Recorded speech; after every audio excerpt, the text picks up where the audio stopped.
Welcome to City Mazda Stadium, the home of the 2019 ALA Under-15 National Lacrosse Tournament. You are watching the boys' grand final between the Western Metros from Victoria and the Stingrays of South Australia. As we just have a look here at how these two teams are getting here. This is the second time these sides have met this week, with both sides coming from what I've coined the group of death, Pool A, with these two sides having met earlier in the week. Both sides dominated the early going. For the Stingrays, they had a very, very important win earlier in the week, claiming a victory over the Southern Braves, which set them up on day one to continue into this tournament.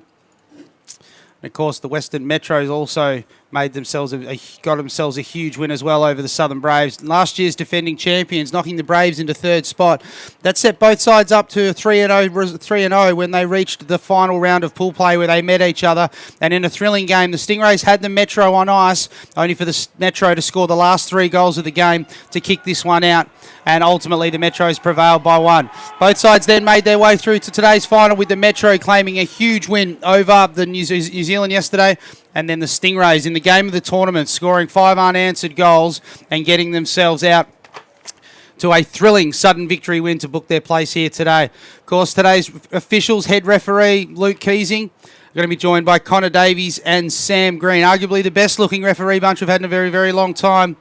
So we'll be having our zebras for today. And joining me in expert commentary, I'm very lucky to have the Phantom coach and ALN legend, Tony Watts. Tony, welcome. Mr. Timmy Kennedy, I'm sorry about the voice, mate. It's a big game today. We managed to get up and over. So, but good, great week of lacrosse for the boys. Oh, look, it's been an absolutely sensational week. Congratulations on your Phantom side, finishing 7th this morning. And thank you very much for coming up here.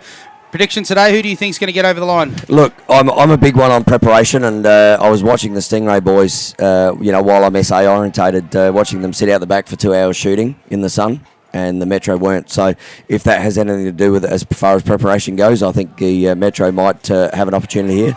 They got away early, as they do now. As the ball gets out front now, as the Western Metro now press forward into attack, get themselves a bit of a look, but they're going to throw the ball away here. We've got a huge very, very partisan Metro's Stingrays crowd here, obviously being in Adelaide, but of course a massive drought on the line here today, Tony. 29 years since the last South Australian team won. What's the vibe like amongst South Australians for this one? Oh, look, sitting down the back watching as they just head to goal here, and there's a great opportunity for a start. Stingrays have scored the first one. They're on the board early here. That's a tremendous finish. That's powerful work by Sebastian Hartes from the Glenelg Lacrosse Club, getting out the back there, going all kamikaze on it, and he's opened up the first goal of the game here for the Stingrays, and that's a perfect start to get this crowd going. Yeah, that slide coming across late there, Timmy, and just not making it. That's a perfect start for the Stingrays. They, as Sean Flepper obviously took the ball out the side here, he's going to be pivotal for this. He's had a massive week, hasn't he? I think he got six out of the 9 the other day in that overtime win. He did. So, he's going to be pivotal, but hardest there getting on board. Of course, the face-offs are going to be really important. Probably one of the Achilles' heels that at least we saw with the Southern Cross was they'll get in the win in the middle, but just sloppy on trying to find, at least settling in transition. As the ball pops out back there, hotly in dispute, the Stingrays are going to come up with it again as they look to press forward. A lot of orange in the crowd here today. Of course, first-time under-15 coach Nigel Morton's done a fantastic job with this crew. Of course, on the other side, Cade Robinson, head coach for the Western Metro. Of course, the Western Metro win today will tie them for the most tournament wins with the Southern Braves. And on the flip side, again, as I say, this will be the first win for a South Australian side since 1991. That's 3 generations, Timmy. 3 generations of lacrosse players who haven't played in a winning under-15 championship. That's insane, isn't it? That's especially for a proud lacrosse state, I guess, to not have that win, particularly because South Australia do so well in the higher seniors and under-18s level. But looking this week, obviously having that 3rd team in for SA and the 4th one in the girls, there's a lot of development going on. Yep. And, the younger sides, we'll see them later in the day here get amongst this crowd. But it's good to see. So Metro with a clear here. Yeah, nice little blend with the Vic. Obviously, the sides are selected differently, at least this week. Great check there. That's awesome ride there by the Stingrays. That's Cody Snadden. Cody Snadden was huge yesterday. Scored the game winner in sudden victory with 5 goals. Just needs to settle it here. get a bit of a look as the Western Metro, always a tough team to play, the Western Metro, from the western suburbs of Melbourne, probably Australia's hotspot of lacrosse. A lot of Williamstown boys joined by some Footscray Bulldogs, a couple of Vikings in the mix as well, and all great to see a Wyndham Warrior in there as well. So they tend to be the four sides that make up the Metro. It is, and you spoke about the SA side there, the coaching side, obviously with Nige, Steph and Brian out there. Limited coaching experience between them, so it's certainly going to be a big day for them. And I know Nige, after the first game, he looked at me and he said, how do you do that, Tone? As Flepper gets in here. Flepper's got an opportunity as he kicks on the inside there, probably trying to force it a little bit, so the nerves are obviously going to be there, but as that Sydney Dunham gets out a little bit, can't quite corral the ball, collected by Skip Burrow. Skip's had an outstanding tournament too, through the face as well. Yeah, he's been doing well. He's as they kick across, there's that man there, Sean Flepper. He's had a fantastic week for them. He's going to be a main guy for them. You know he's going to tickle and twine at some point today. They've got to get on his hands when he comes around there, but Noah Haskett also. Oh, bang! Noah Haskett with another huge goal, gets himself open. I was about to say that the Stingrays, if you know Flepper's going to hit the scoreboard, they're going to need some other people stepping up and hitting the net. Snadden was that guy yesterday.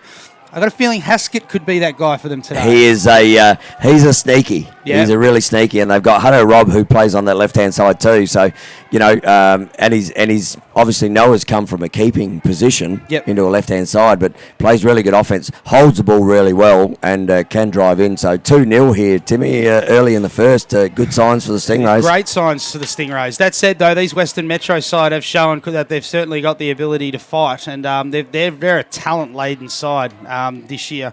As I say, coming from a lot of the sides that they compile with out there in the western suburbs. Williamstown, of course, running the table over there in the under-15 competition, running undefeated throughout the season. Joined in there by a couple of guys from, you know, the Footscray sides and all that. But with the majority of Williamstown, you're getting the best of Victoria here, which is going to be a really, really good showdown as this game wears on.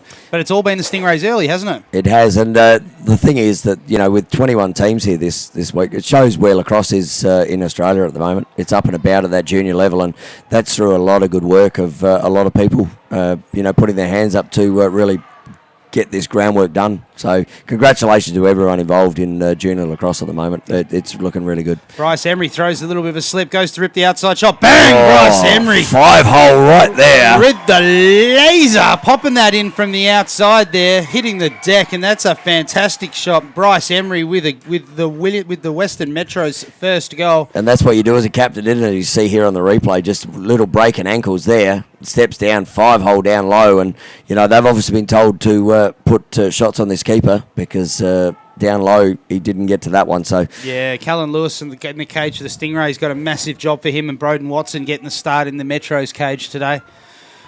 As we give a big shout out, obviously, to our sponsors today. If you are joining us, thank you very much for joining us. Big thank you to the ALA for their support, as well as Living Choice, getting behind Australian lacrosse, and also the City of West Torrens. Because we have a fraction in the middle as the Metro now look to bring the ball forward. A fantastic position we get up here too, Tim. You look over the ground and see so many people. But the grounds have held up exceptionally well. They've done well, haven't they? Or as the ball just rolls out. And that's the thing with this these grounds. We played on this one yesterday.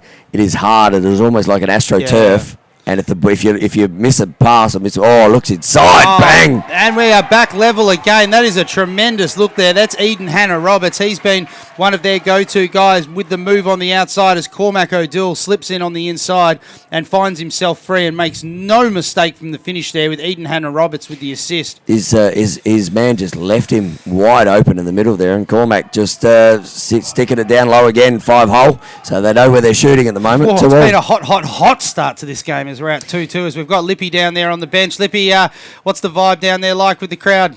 Oh, it's awesome, mate. The Stingrays are up and about, the coaches are up and about, and the same on the other side. You know, this game is going to be an absolute thriller.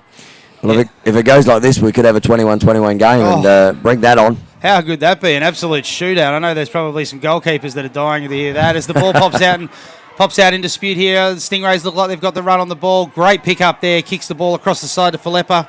And Flepper will control this. He's done it all week where he brings the ball down here and just controls the offense. That's Andre Liara with the ball there through the middle. The long pole for the Stingrays showing some tremendous composure with the long poles. He kicks it over the side to Flepper. Flepper, of course, in the green helmet of the Woodville Lacrosse Club.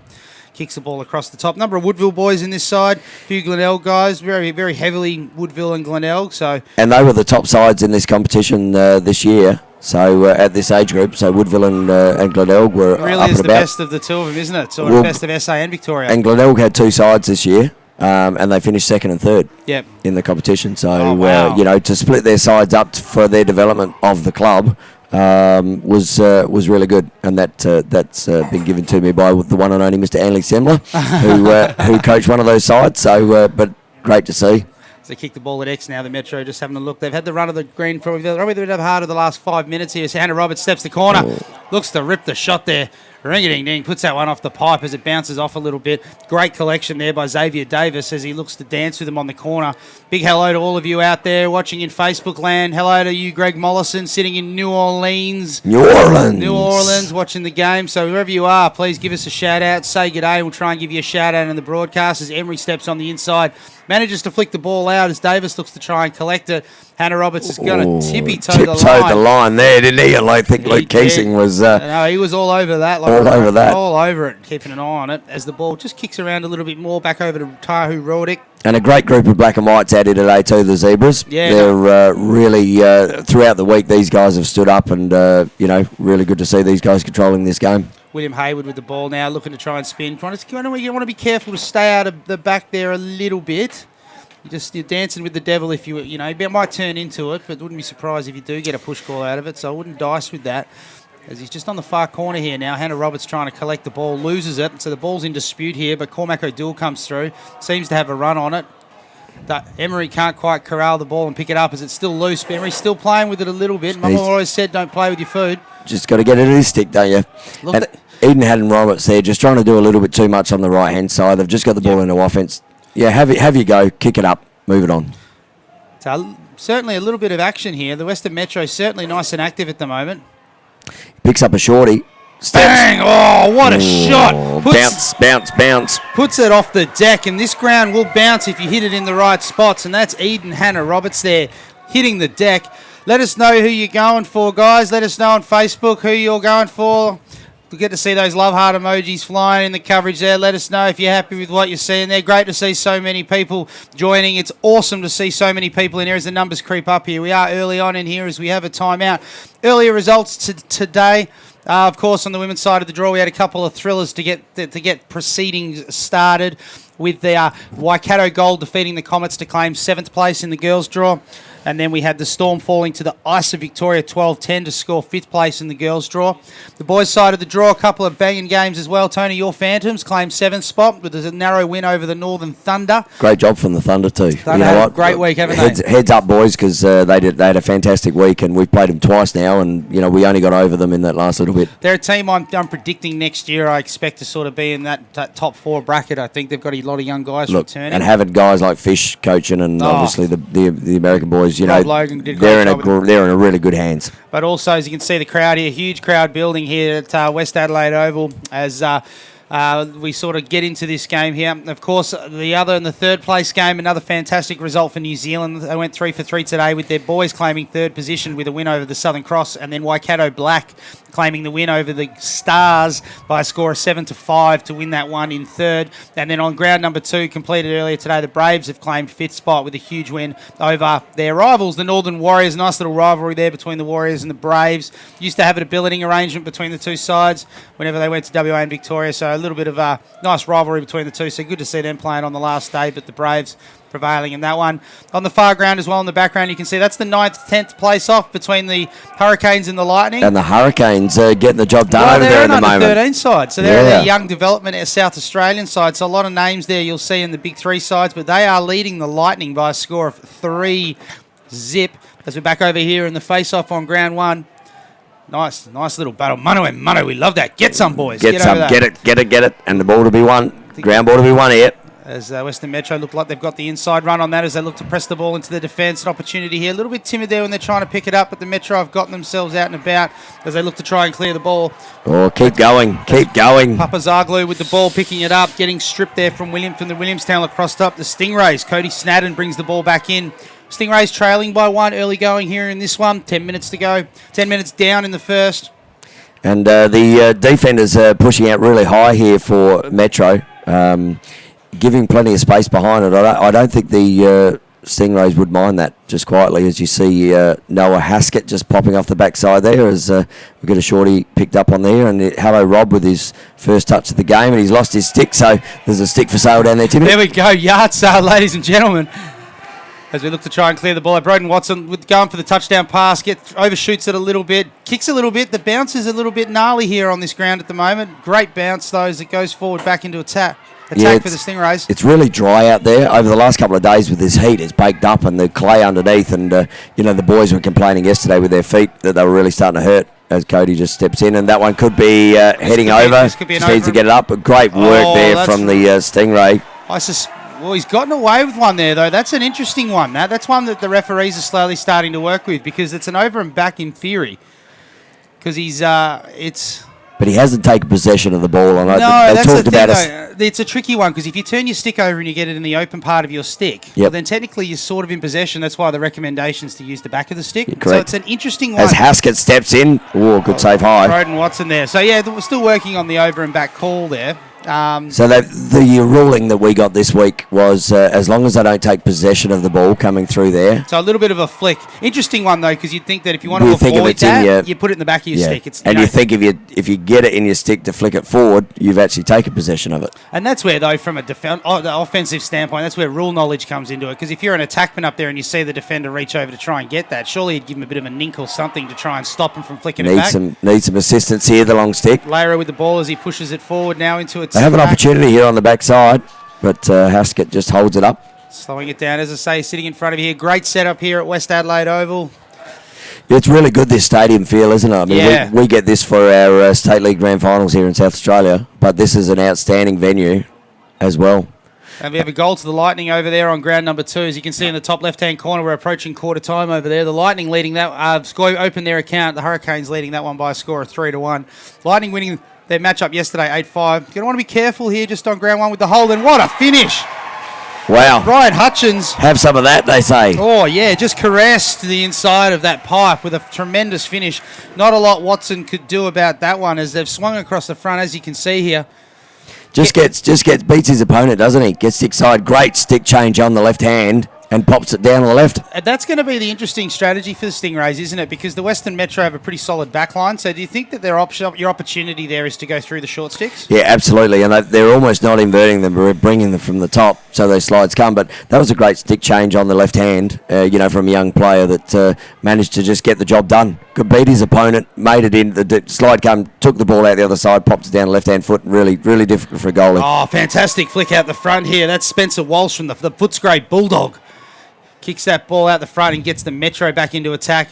Again, if you're involved here, guys, say g'day. Let us know that you're watching. Let us know who you're going for. It's looking 50-50 out here on Facebook land at the moment, with people letting me know who they're going for. A lot of support for the Stingrays. G'day, Carlin Holt out there in the Surfers Paradise. Good to see it, and bet you it's nice and nice. It'd be nice up the surfers, wouldn't it? Oh, it really would be. It's no New Orleans, but it's still pretty nice. I remember New Orleans in 2014, Timmy. Hang on, mate. Hang on. G-rated program here. No. It was the greatest place on earth. As the ball kicks the ball to X now, the Metro having a bit of a gander now. Hannah Roberts with the ball, looking to throw some slice. Shows the shape of play. Bang, outside the back net. Stingrays are going to have an opportunity to try and clear. As you hear the planes coming in overhead. Hannah Roberts looking to press. Not going to want to give away the silly check here. Got a ward there. Got awards. The ball's been thrown away. It's got to come all the way back up now into the Metro's offence. We've seen a fair bit of that going on throughout the week through the teams, where they're really watching that ward with these younger gentlemen, and they're really, when they get that left hand out and they start to push away, which a lot of them have done, the referees have been exceptional with picking up those wards this week. Yeah, no, it's certainly challenging at this level. You get some odd calls, particularly because it is a development level for a lot of these kids. As the ball kicks around at the moment, the Metro's swinging the ball, looking $1 million at the moment. They're looking good and crisp with their ball movement, aren't they? So Hannah Roberts likes what he's got here. Oh, Hannah Roberts! Does he like what he has got? He says, I'll have some of that, ma'am, and I'll have a little bit more if you don't mind. That's his second goal of the game to go with his 1 assist, and it's looking early on like this one that Hannah Roberts is going to be the key. He's going to be one that the coaches need to speak about at quarter time here, because he's picked up a long stick defender on the bottom there, got inside. The problem is the long stick has got above him, which allowed him to turn back. That slide's not there. As you can see from that replay there, the issue that they faced as well with the Stingrays was that they sort of put themselves in position there. I think Philippa stepped on the inside. He was there as sort of a slide, but it was sort of a half-baked slide. Yeah. If you're going to put the guy there to cover that slide, you're going to go to hit him, and you don't want to hit the guy, as the defensive coaches will tell you, you don't want to hit that guy, 3 or 4 steps after he's in the clear. You've got to be hitting that guy as he turns. An illegal procedure here in the face for the Metro. So Luke Keesing right on the spot there, and he knows a bit about face-offs. He knows a thing or two about it, doesn't he? As Philippa with the ball. He hasn't got in the game yet, but he doesn't need to get in the game early like that. No, and that is quarter time here. Okay, that's why he went. So apologies. He was certainly a lot more aware than we were. Oh, you're not wrong. So quarter time here, fantastic crowd here building here at the West Adelaide Football Stadium. It's quarter time. Goal scorers in the first quarter. 2 goals to Eden Hannah Roberts for the Western Metro, and a couple of goals to Cormac O'Doul and Bryce Emery, as we just have a look at some of the highlights here for today's game. And of course, for the Stingrays, 1 goal to Noah Haskett, Ryan Hutchins, and Sebastian Hartes. And we saw Hartes just there on the replay. It was a great start to the Stingrays, wasn't it? They jumped out to a 2-1 lead. This was good here from. This is what he's got to do: get the ball down, look, and a good outside shot there from Haskett. Doesn't he love that one? Oh, absolutely. Sticks that one there for a 2-zip lead. But then the Western Metros came storming back, didn't they? They got themselves in a really good position. It started with their co-captain, Bryce Emery from Williamstown. Puts that one low. That's a really good finish there. And, of course, they were pretty keen about it, weren't they? They were certainly getting them up and going. Got some breaking ankles in that one, Timmy. And I like this one here. Hannah Roberts, with the great presence of mind, gets himself sort of creating something out of it. There's nothing really on here at the moment, but then lazy defence there leaves O'Doul open on the crease. That's almost unforgivable there. You can't leave a guy like that with that much room in the middle, can you? Well, that happened a bit going beyond that, and they didn't recognise the guy in the centre. They had a couple of free ones, but Hannah Roberts here again just... look, using the bounce really well. As you say, there's a lot of bounce in this deck if you can use it.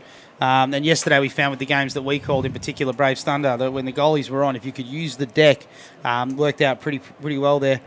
Well, our keeper Jeremy today, we're on the outer side. The outer side seems to be a better ground as far as grass coverage, but out here it's really, really dry, and found them really hard yesterday with those bounce shots. Look, and this is the other. As we're back here now. We'll miss the last goal. Sorry, Timmy, talking over that. No, that's okay. No, look, 4-3 quarter time score. 7 goals in the first quarter. Gee whiz, that's unbelievable, isn't it? Hey, you've got to love offensive lacrosse, don't you? Oh, mate, absolutely. And there's a break. Almost looked like there was a break from the Stingrays on the outer side here, but got to get the ground ball, boys. Well, that's exactly right. Got to pick it up there as the ball bounces off. Great check. Awesome. Hannah Roberts has come to play, hasn't he? He has, certainly. The Altona Viking. As we forgot our man Lippy down there. We got into a lot happening up here. Lippy, much do the coaches have to say then? Yeah, the Metro boys were just, being really big on defence, telling make sure they're snuffing in and not playing out so wide. Like Tony mentioned earlier, they're playing really high. They just want them to snuff in, and they're going to be playing really tight defence on Sean Philippa because they know the danger he is. Interesting, you'll see there that the Stingrays have taken a similar tactic, trying to shut off and give Hannah Roberts the space. Moving pick. Well, there you go. And that's happened a bit in this tournament too, where young lads have been watching the Aussie box team over the last few weeks. It's not indoor, didn't they? They did. And mind you, I saw a few moving picks in indoor. I didn't think they existed. Oh, great work. Stepped out of bounds, and he's throwing the stick as well. Yeah, look, obviously there was a penalty in the last couple of minutes the other day between these two teams where Sean Philippa actually threw his stick up because the ball came through and got a 30-second with a 2 minute. And it's mind you, a really good one there. Probably a great no call there by Keesing because the ball was going to go back anyway. He stepped on the line, so the ball was going to go to the Metro. And as the Stingrays had the ball to start with anyway. Which is why he's probably looking after this game. And he's great player, great referee, great club man, just generally all around. Yeah, but that's all undone by the fact that he's an Eagles supporter. So. Yeah, true, yeah. We're no longer premiers, so I can go back to Perth now. Hello to all my Eagles fans out there. Good inside step again. Oh, just rips the cage left. But back up here, Hannah Roberts. Got some fire, haven't they? Yeah, look, a lot of the guys throughout the teams this week have been shooting too far out behind, almost to the second women's arc there. They're starting to get into that first women's, and they're putting it away. So that's where they need to shoot from. If you're just joining us, this is the final. Oh, what a bang. goal. Tahu Rawding, he had a bag yesterday as well. That's his first goal of the day. That's the Metro's 5th goal, and they're out to a 5-3 lead in this one. And you see on the replay here, Timmy, he lets him get goal side of him. As a defender, you've just got to get on the hip, and he gets out there. He takes the pressure off, so he's allowed to free his hands, and anytime you can free your hands in that position, we're telling our guys to shoot. So, meanwhile, just a quick score update on the other ground. The Lightning have scored 4 unanswered goals, and the Lightning are leading that one by a score of 4-3. We'll try and keep popping up the scoreboard when we can, just to show you what's going on over there. Of course, that's the 9th place game between the Lightning and the Hurricanes. That happened very quickly out the other side there, didn't it? It was 3-0 up. 3-zip, yeah, absolutely. Now the score was back to 3-3. As we speak of number 3. And you go again, Rordick again turning on the Jets here in the open space. He's got an opportunity, kicks it to the bottom corner. O'Doul can't quite catch what he should have handled as the ball bounces out, but Hannah Roberts is going to collect the ball and just slow things down a little bit here for the Metro and give him a look. So Metro just starting to get a little bit more offense here, and they're spreading out. The Stingrays defense just needs to understand that a shutout here would be pivotal, and you see there just behind, good save there from the keeper. That's Callum Lewis with the save as the Stingrays. But look at the stick skills of Mr. Filippa there coming down the field. He's going to try and get himself out into a little bit of space here. He's going to try and rest. It's been a little while since the Stingrays have engaged in a nice long possession here, so you might want to give everybody a little bit of a rest here as they kick the ball around. Just getting everybody a touch here. Filippa out on the field at the moment. Same with Sebastian Hartaz. He opened the scoring for the Stingrays earlier in this one. Noah Haskett over on the side. They're certainly pressing out, not giving them an easy outlet as they push out on Haskett. That's just been telegraphed. That's an ill-advised pass through the middle there as they look to try and force this as Papazoglu gets out into the opening. Telegraphs it back. Long stick to long stick. You love that. Here we go. He's got an opportunity as they kick it forward again. That's a fantastic pick from William Inglis from the Brighton Lacrosse Club. The Brighton Bomber dropping bombs back in defence. That was 2 defenders doing their exact right job. You know what? Defenders coming into offense, I love them. But you know what? Go to cage. Don't pass. It does. Don't pass across the crease. it gets the crowd on their feet a little bit, doesn't it? What a great crowd here, Timmy, too. Look, you look down below us at the moment, and there is a myriad of people down here, and it's been a fantastic week of lacrosse, and a lot of other teams supporting here. So as we see up here, Sean Filippa just setting up. Don't want to set and moving pick there, Noah. Good work. That's really well closed down there by Daniel Vitor. Again, I'm probably blind. Great check from the long sticker. So they're not giving them the time and space here, and the challenge here now for the Stingrays is going to be they don't want too many passengers, because if they're going to be pressing, that means that these guys need to work harder to try and get themselves open as an outlet.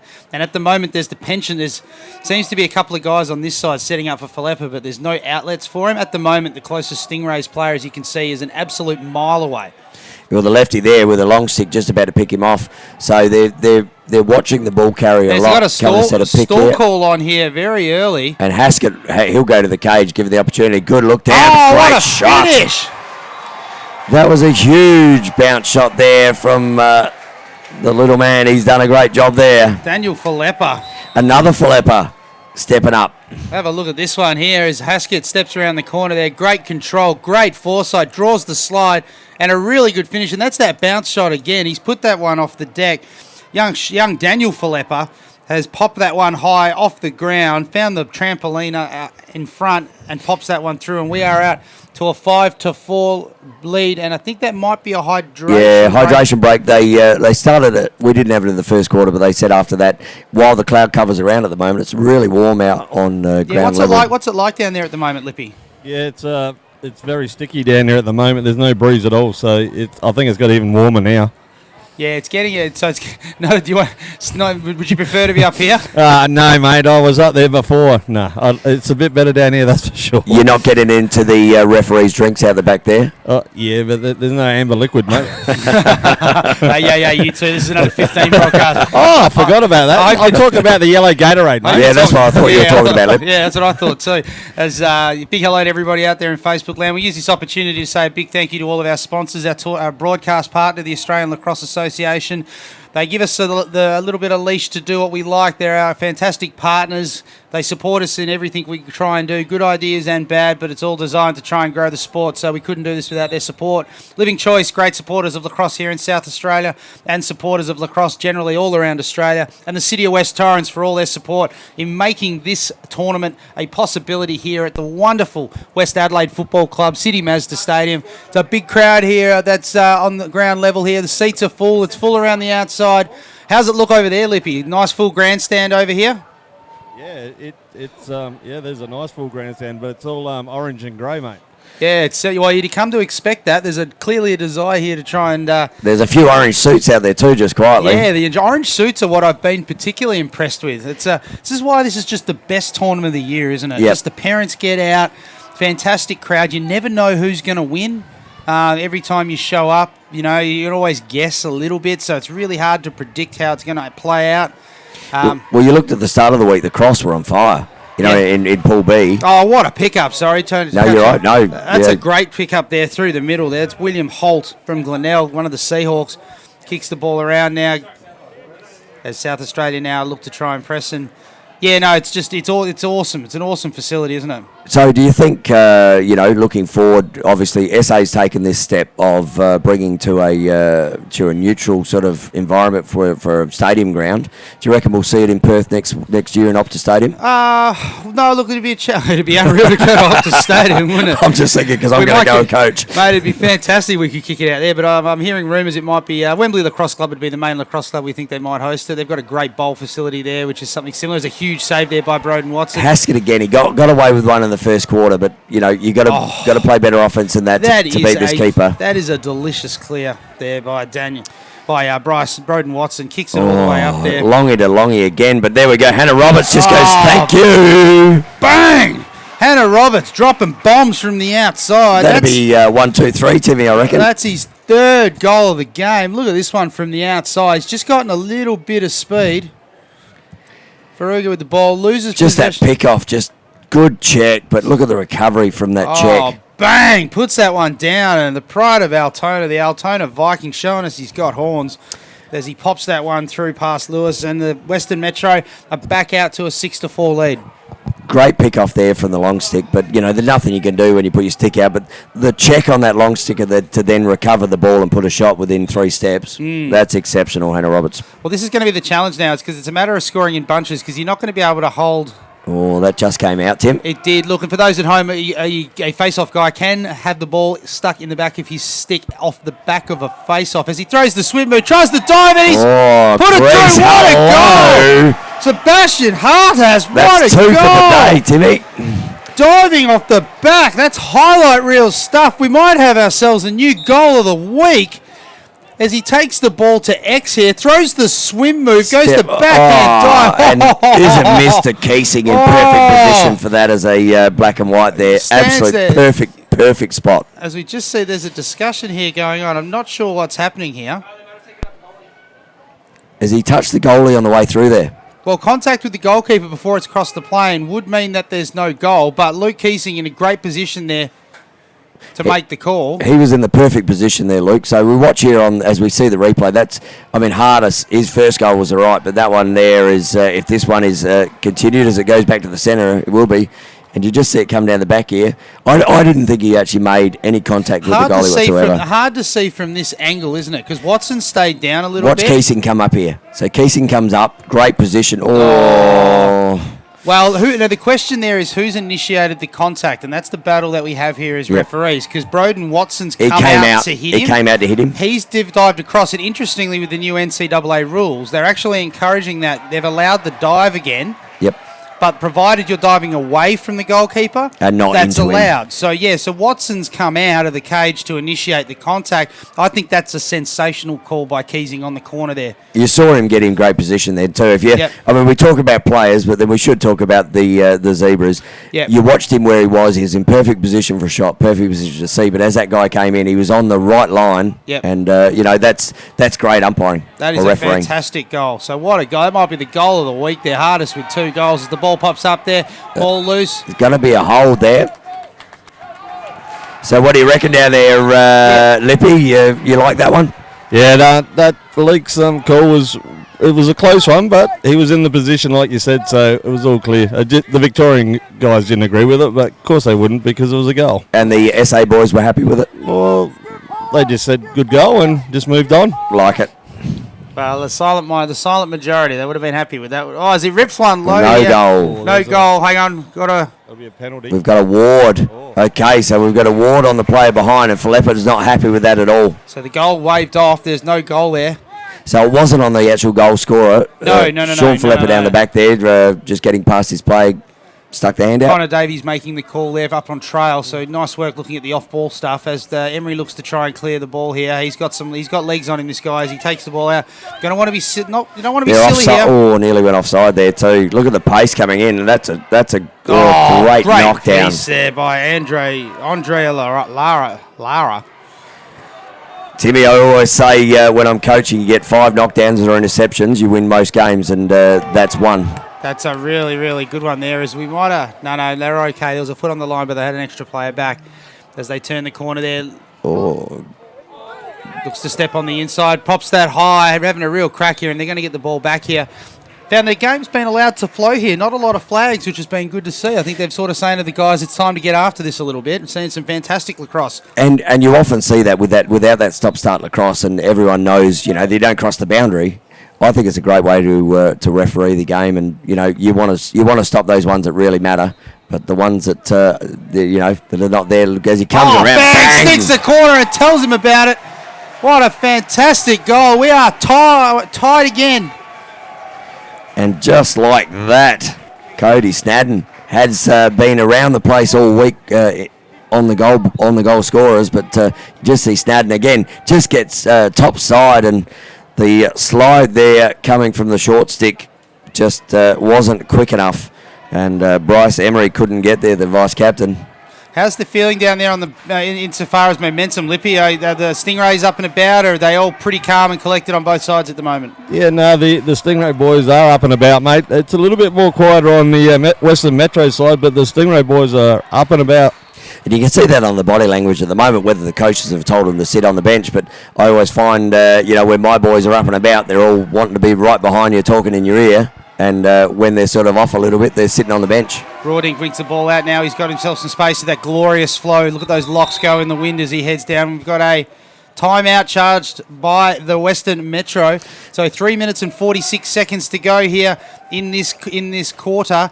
And we are tied at 6 apiece, and the Stingrays just edging the momentum back a little bit, Tone. Yeah, really good timeout from Cade and Shawnee there. Obviously they've been around the game a long time, and or Cade especially, but Shawnee stepping in at the moment. Obviously playing 23s, he's understanding the game. Really good timeout. Just settle it down. Get a good offensive set. Your 6-all coming in with about 3.5, nearly 4 minutes to go in the second.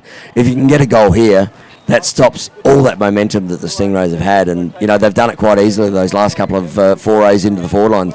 Now, if you are joining us on Facebook, great to see so many people tuning in from wherever you are. If you're over in the West, if you're over in Victoria, even if you're sitting here in South Australia on this hot and humid day, if you're watching Australian lacrosse, it's live and it's free. Get amongst it, guys. Let us know where you are. Let us know where you're watching. And more importantly, guys, hit the share button at the bottom of the page and get this out on your pages. Let's share the news here a little bit. Let me know you're watching. Click some emojis. Let's get active out there, guys. Let me know who you're going for, and we'll try and give you guys a shout out as well. So a big hello to you wherever you are. Thank you very much for joining. Of course, my name's Tim Kennedy, and I'm joined in expert commentary by Tony Watts. And down on the boundary, we're going to throw to him now, the great Lyndon Arscott. Lyndon, what did the Metro coaches have to say during that timeout? They just want to slow it down a little bit in transition and just hold it in offense and move the ball around and just keep moving their bodies and keep moving that ball. They're just saying they're trying to rush too much in transition at the moment. Doing a fantastic job, these guys. So thank you very much, everybody, for tuning in here. We've got 3:46 to go in the second quarter here. Western Metro again sitting in their attack line at the moment. Just looking to settle it down here. The Stingrays have snagged a couple of goals here. And say a big hello to everybody, especially a big hello to everyone back home. Big hello to my kids just tuning in. Hello there, Georgia and Chelsea. Hope you're behaving yourselves for mummy while dad's away. So hello to everybody. They'd just be waking up by now, Timmy, wouldn't they? They would, absolutely. So it's about to get daylight savings, so we go that 2.5 hours behind. Don't get me started on that. So big hello to everyone. Out there in Facebook land is the Western Metro now. William Bauer with the ball just on the top, throwing a bit of shake and bake. Looks to step, kicks the ball across the X. They're looking to see, they're trying to show, not giving Hannah Roberts the space he got early. But that'll actually work with those long sticks behind, because now they separate. That's where, if you're going to give it a go, you give it back to him. But again, you don't want to drive through the long sticks. So this is the challenge there, no, particularly for Hannah Roberts. And obviously an amazing player now. He's going to have some fantastic defenders now trying to lock off on him to limit his influence. There's a fantastic turnover here, and the Stingrays are out as they look to try and push forward now into attack. They draw, they're out in the fast break. They're going to have an opportunity here, but they can't quite go out, and we've got a push. So Luke Keesing seeing a push there. So the Stingrays are going to get the ball. Take Again, it out. That was really good defence down here by the short sticker, because he didn't have a guy behind him. Steps the corner. Oh, He's here we got Hastek go. from the outside. He's going to want to drop a bomb if he wants to. Steps into trouble. Still got the ball. Still got the ball. Still got the ball. Shoots that. Has he got the flags shot? down. There are 2 flags down. Let's wait and see what the call is. How in God's green did he manage to hold on to that as we wait and see what the call is now? No goal. No, I think it's been cancelled by the penalty. Sorry, I thought he was signalling no goal. Oh, what a goal. So, no, so he's on the ground, and what I think the call here is I think there's been a push while he's been on the ground. You can't body check somebody while they're on the ground. Now, it obviously wasn't enough to be an illegal body check, but it was a push. Being a technical, it's cancelled by the goal. But, gee whiz. I won't say that wasn't a good hold, but am I allowed to say I looked at Noah's stick earlier? As Lippy just laughs down the back there. Well, let us know what you think. Do we call stick checks at this level? Do you call stick checks at all? You call stick checks at any level, Timmy. Mate, I'm a fan of it. It's not a popular opinion, but it is a tool at the disposal. And if you play with an illegal stick... Oh, look at this. They're fighting. Their sticks have tied up the two face-off guys. I'd call a stick check now. There's too many sticks together. Oh, you know what? That's a sign of 2 face-off guys really getting after it, though. Yep. Which is really, really good. So, yeah, Lippy. So, how's it looking down there, mate? Yeah, it's interesting you say about stick check, because I think the 2 Victorian coaches were looking at that very closely. So there could be one called next time if he scores, I reckon. Yeah, look, but for me, you save them for pivotal goals. Yeah. You know, it's later in the game. If you're gonna go down that track, you want to make it. You want to make an impact when you do it. You know, it's not something you just throw willy-nilly. Yeah, people say it's an ugly part of our game, but as I say, there's an part of the rules. If you've got an illegal stick, it is an illegal stick. Well, you look at that there, and if a situation like that, if a stick like that were illegal, that's a clear advantage that you're going to obtain. So on the backside of that, I did speak to Luke Keesing earlier, and he said no way in the world that Noah's stick's illegal because he did it. So you can take that either way. Take that to the bank as Flipper pushes on the inside there, and there's 2 flags down. There. Jeez, look at the flag height on that. Big calls from both of them. Connor Davies just about throwing his flag into the front row then. And it's good to see only 2 flags being thrown, Timmy, because we've seen 3 thrown a couple of times this week. Never a good look if the 3 go. But that said, though, Connor with the air, probably beating his zebra cohort there, Sammy Green. I know it's a bit of a thing here between the ALN and the Zebras, as we like to try and critique. Connor said to me earlier, he goes, mate, at the start of this game, he goes, we've got a competition on flag height. Yeah, well, so it's important for a crowd like this that they see that there's a flag on the play. Connors just goes up. The problem is he needs it to not go as far the other way. Yeah. You got to go a long way to go and pick it up, don't you? As the Stingrays now sitting in a 3-3, they're looking like to go. I think they went into some form of wheel the other day. As you can see, they're moving, getting a little bit of action through the crease. I think the action... Normally you see Filippa come through here. The shot. No, he's probably going... pick off. And there we go. That is going to be half time here. And interestingly, I think the Metros snagged possession of that. The face off, I reckon. So let us know. Just find out for us when you can, Lippy. I suspect that pass was picked off before the whistle. So that might be going the Metro's way. But that's just from a distance here. Again, it's hard to tell when that whistle went down there. But you're right. You can see Sean Clark coming over now to just try and figure that out. As Lippy, the man on the spot, goes with him. As they're just trying to figure out. I think Sean Clark's going to be asking a very, very real question here. He's going to be saying they had possession of the ball.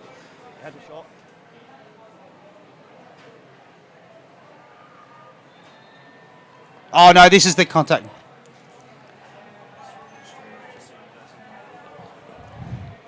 No, so Sean Clark just in there at the moment asking about... that crease dive. Asking about the crease dive and just trying to clarify that with our great mate Polly Farmer down there. So, look, no, I'm with the Luke and look at Lippy. Look at him. Lippy all over this one. Man on the ground. Look at him go. He's everywhere. And it's a face-off as well. So it's going to be a face-off to start the quarter. So that's a big advantage there. Is there going to still be a man in the box there, Lippy? Yes. And Sean Clark was just asking about that diving across the crease as well. Yep. So he wasn't too happy with what they had to say to him, so he just said, well, maybe we just get our guys to dive across the crease into the goalie then. Well, no, because I think he did. Two wrongs don't make a right. Yeah, that's right. Well, look, plus I think if we go back and have a look at that one, and we might be able to bring up that replay as well, as we just recap the goal scorers here. Eden Hannah-Roberts has 3.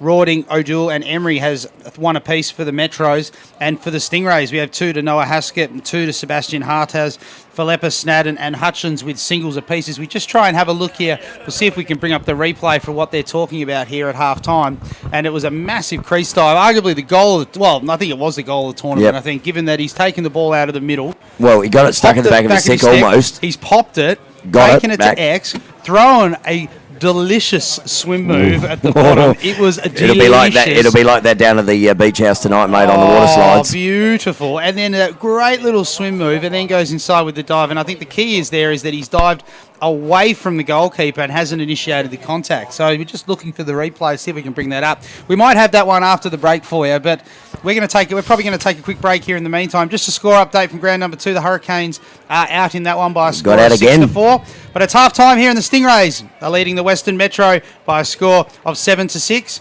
You're watching the Australian Lacrosse Network.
Welcome back to City Mazda Stadium here as we have just about to start the third quarter of the 2019 Under-15 ALA National Tournament. It's going to be a massive game today at the moment. We've seen an absolute cracker here. The Stingrays, game of ebbs and flows, Tony.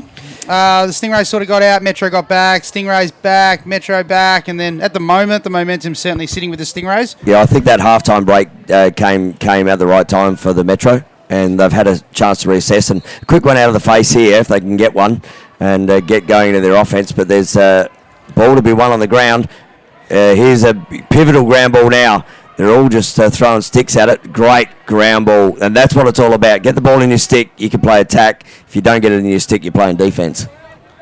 As the Stingrays now look to press forward into their attacking half. And Philippa, look, for the quality of ball he's had all week, given where the Stingrays are, hasn't even really made a huge impact on the game at the moment. So if he can light it up in the second half, Stingrays might be rewriting a little bit of history here for 28 years of not having it. Well, I mean, they've got the crowd here for it, don't you? All the way around on this side. It doesn't come through on the coverage. But the grandstand here, I would hazard a guess, is almost full. And then in front of us, all around the outside, on the outskirts, a lot of the teams sticking around to watch this one. Or just chasing sticks at the moment. Good trail check there, but a ball to be won. They need to get this ball off the deck, get it down in their offence. They're fighting hard for it. Great ground ball there from young Papazoglou. Sorry, I haven't been commentating these, Timmy. Papazoglou doing a great job to get his ball into offence. And now Hannah Roberts just assesses as the Metro send on their subs. And a goal here early in the second half would be pivotal for the Metro, just to get that ascendancy of what the Stingrays have been doing. They just kick the ball around here at the moment. Here, the Western Metro just having a look, just searching, looking for their way, looking for a way through at the moment. William Hayward kicks the ball around. Number of tools at their disposal here, the Western Metro. Rawding steps on the inside. But look at the guy open up in the crease again. Bang! Puts that one off the bottom, off the deck, rips that one top left. Tahu with another one. Again, I saw the guy in the crease open up, and I'm thinking, little one here, as you see on the replay on the ALN, just beats his player. That's too easy. But look at the guy open up in the middle. But you know what? I'm happy with the finish on that one because he did a lot of hard work to get there. And that's his second for the game, I believe. Yeah, Tahu Rawding with a fantastic finish there to try and to get this game back knotted at 7 apiece. Big hello to everybody out there in Facebook land. Thank you for tuning in. This is the start of the third quarter. Great to see so many people watching. I urge you all to give the page a share. Let all your fellow lacrosse colleagues out there at the moment. Fast break, another one back. Great save from the keeper. Again, Hartes has been on fire, hasn't he? Keeper with an absolutely pivotal save there, and Bryce. Sorry, that's not Bryce. That is Broden. Broden Watson. Cricks bang. Broden Watson with the massive save. That's two in as many shots. Two in as many shots there from. Watson putting that ball over. Look at the bounce on that. Again. That's a bit like the old whacker there, Timmy. It really is. It's rock hard, hasn't it? It's bounced completely over the head of the players as the ball's collected. Defenders just throwing to defenders. They're looking after each other out here at the moment. They're getting everything, aren't they? Great check, and Philippa, he wore another check then that put the ball out of his stick.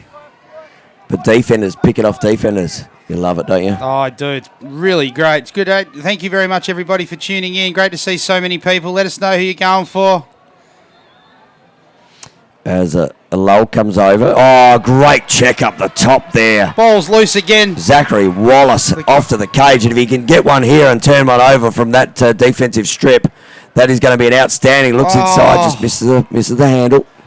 You know what? That's not a great fast break setup from... I don't know if that was deliberate, but usually you set up the L on the fast break, and what's happened is all three have collapsed. They got caught out low. They all got caught out low, which meant that there was no space available for the players to draw their defender, and they would be left with some shooting space. They'd probably want that one back again. Sort of get the ball to the point man. Let the point man create from there. Yeah, and they were probably dropping because they saw Zachary coming down, and anytime you see a longie coming down, I mean, I'm a big one of having longies cut as Philippa just gets beaten on the outside there, but rolls it back around. Those longies, you want to let them shoot on this because it's such a high plane for a goalie to understand. But you see the lock off down the back here now too. Yeah, so they're not mucking. They're not giving any space. So Rawding's obviously been a little bit of an issue for them. If he gets some space, he's shown an ability to throw bombs. As that's William Hayward that steps on the inside there. Hayward still with possession. There's a flag there on the far side. I think he's going to get a slash from the backside there. He really slash 1 minute. Yep, and he's complaining about it, but that was a big whoosh from the backside, and may have got body, but may have got stick. Sorry, but I reckon he got a big bit of hip as well. Yeah, sort of that trail check. That it's a great move if you can pull it off, but if you get a little bit of bum meat, then you're obviously going to. And Connor Davies, I mean, look at him. Look at the position he was in there, right behind. Great spot to see that one. As the ball kicks around now, the Metro. We have a good look at their set here. He's setting up in a 1-3-2. We haven't seen a lot of their sets so far. They need to move the ball in man up though. As we sit down the bottom, that's good. Great save there for the keeper. Lewis with the save, chips the ball over the top now. The Stingrays are going to want to try and clear here. Of course, they are man down at the moment. So back to the keeper. Oh, the keeper's just dropped the handle of the ball. Looks up. That could be costly. But they're going to get it back there. Any urgency down there at the moment, Lippy?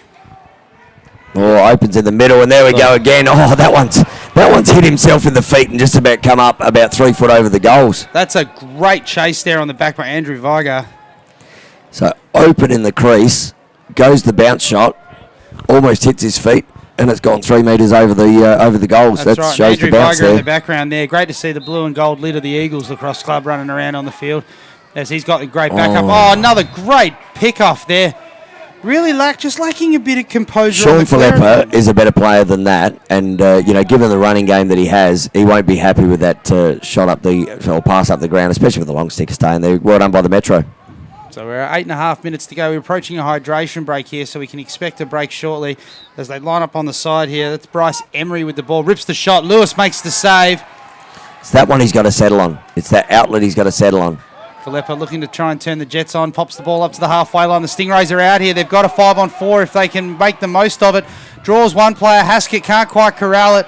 Footsteps. Really good, great closure there by Papazoglu. Oh, that's going to go out of bounds, I reckon. It's like a no, that's a pickup. That's a nice bit of composure there, collecting that one from Xavier Davis. So he turns the corner, rips it through, goes the shot, misses, bounces out, pops that one across the front.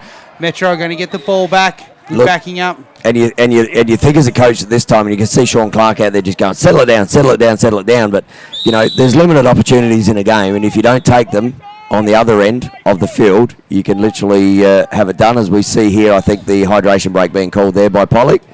And what are you seeing down there, Mr. Linton Arscott?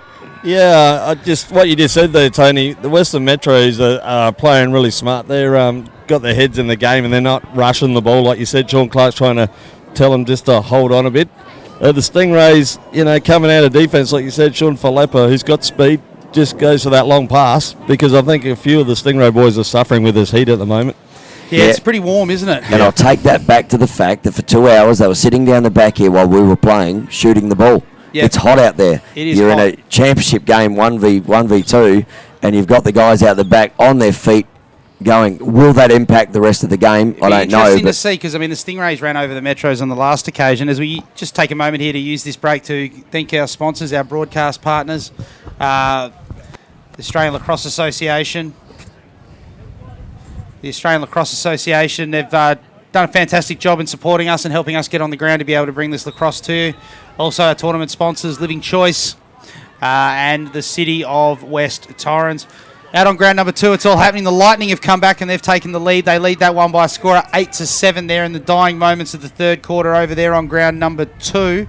Ebbing and flowing out there, isn't it? That's a really good game of lacrosse on the backside. It is, and it's been great to see the Hurricanes. They've been having a great time, and the Mustangs as well. 2 New South Australian sides have been getting in and about, which has been really good to see. The best thing I've seen from those teams, absolutely, is the smiles, mate. At the end of the day, you know what? Playing lacrosse at this level. Still great to see everybody out there as well, watching as well. Hello to Simon Fleet, who's watching over from Victoria, the home of the Gate Brothers out there in Victoria, BC, over in Canada, having just finished the World Indoor Championships. Great to see Brett Howe tuning in. Shane Abbott tuning in and having Shane Abbott, he would throw flag high better than that one has, and that was going back the cage again. That's a great goal, isn't it? Tahu Rawding. That's why they've been trying to cover him off there as we just wait and see. There's 2 flags down on the play as the Western Metro come back and take the lead. Quick conference. I think they'll be wiped off. Yep. I think they'll just hold. So, the 2 flags thrown out the back there by Connor, but we got a slash there for one of them, I reckon. So the last one coming to the cage was a slash. So there's a total of 3 flags there, and it looks like they are... No, someone's taking... No, we've got a 1-minute penalty for a slash. Connor called the slash on the one coming into the cage there on Roddick. So we're going to have... Okay, so but because, just for those at home, so what's going to happen is because the foul occurred before the goal, we are going to be going back into a face-off. If the foul had occurred after the goal, so the goal had gone in, there was a late check or a late hit, then, of course, the other side would turn around and would start with the ball back at the centre line. But because those slashes occurred in the course of play, then, of course, we go back to a face-off. But the personal foul still stays on. Can I just say there, just for the black and whites, Luke Keesing's one flag went higher than Connor Davies' both flags. Connor, put it out there, mate. Got to work a little bit. That's because he's got a 5-kilo weight in it. Well, that one might have been, I think that one might have been Sammy Green down there on the corner. So withholding. We see here the Stingrays are going to get an opportunity now. Of course, Western Metro have come through and scored 2. Tahu Rawdink having scored both goals here. And in man-up opportunity here, so... they haven't obviously checked it in, so it can go backwards. This is what coaches don't do well enough at the moment. The fact is that they haven't checked it into the offensive third, so they can actually go back to their defensive end if they need to. They play you play even numbers down the back if you take it back. Well, that's right. As the Stingrays now just having a look here, young Daniel Filippo with the ball, kicks the back over to Noah Haskett. Haskett looking like he's being doubled at the moment. That is going to draw a flag there because he's hitting straight on the top of the helmet. That's what he needs. He needs to be moving his feet, and he drops the shoulder there, tries to burrow his way through. Kicks the ball back across the top. Filippa with the ball. Unleashes a shot from the outside. Good defence there, though, by Zachary Wallace getting back out on those hands. Yeah, absolutely. As we're going to get a foul coming in here from the Metro. So the Stingrays, we're going to get an opportunity now to get involved on the man up. So Stingrays penalty's been released there. So we just have a quick gander at who's sitting down there at the moment. Stingrays penalty's been released. So Spencer White sitting down there for the Metro. So really big opportunity here for the Stingrays. Metro's had majority of the ball this quarter, and this is a real good opportunity for them to get one back. Big hello out there. This is going to be building to a fantastic climax, guys. Great to see the numbers increasing. I urge you all to share this link if you can. Share this with all of your friends. As I say, it's Australian Lacrosse. It's live and it's free right here on the Australian Lacrosse Network. I'm your commentator, Tim Kennedy. I'm joined in expert commentary by Tony Watts. And on the boundary, we have Linton Arscott. As the Stingrays trailing by one are on a man up here as they run a wheel here. The action's going to be on the bottom pressure corner. Again. He's been outstanding today with a long pole. Absolute fantastic pressure in a man-up situation there. Yeah, really good by Zachary Wallace. He's one of the co-captains there, and it's particularly important on the wheel, isn't it? Because you've got to try and jump those passing lanes. There's a Ward there. Oh, that might actually turn the ball over almost. He can go here. He can go with the quick restart, and if they don't get out of the way, there's a delay of game there. He was actually lucky not to get away with an unsportsmanlike And there's a foul there for a delay of game. Yeah. Well, we'll wait and see. I think this might be delay of game on number 7. We haven't seen that all week. Zachary Wallace. So it's there to be called. Yep, delay a game 30 seconds. So for those at home, the rule there is there's a quick restart. So you no longer have to wait for the official's whistle. If you have the ball and you're ready to go, you can go. So the referees won't push the defenders back. It's up to the defender to get their requisite 5 feet. If they don't get their 5 feet and they play the guy, then you get called for delay of game. So that's why there's that penalty there. As you can see, play restarted. He instantly gave him one because he was a stick length away. Delay of game, fantastic on the spot call there by Sam Green. Really good refereeing there, and it had been as you said, Timmy, to us from the Zebras this week was literally explained like that. You know what? You can be within there, you can run with him within that 5 metres, but as soon as you approach him or put a stick on him, you're going to get called for that. Yep. But Filippa, really lucky here not to get one for almost an unsportsmanlike for whacking the stick out of the guy's hand. They need to be careful here, don't they? Because we saw that particularly yesterday, that if there's that loss of composure in a close game, those sorts of mistakes can cost you. That's where you could they could cost you the game with that sort of stuff. So it's really important that the players and the coaches it's going to get intense. As we see a massive Stingray supporter. Oh, look at right this. there. Look at that. That's our candidate. That's our winner there for suit of the day. Have Suit a look. Give us a wave up there. There we go. Yep. Yeah, he's having a look. Look at that. Look at the adoring fans, even with the bow tie. Look at that. I mean, that's class. That is a winner right there. That is absolute class. So just giving you an idea, you can see a massive crowd on this side. He's even got the short shorts. Look at that. Isn't that gorgeous? Disappointed he hasn't got orange shorts though. Yeah. So, hey, Lip, you can see that from that side of the field, can you? Oh yeah, you can, mate.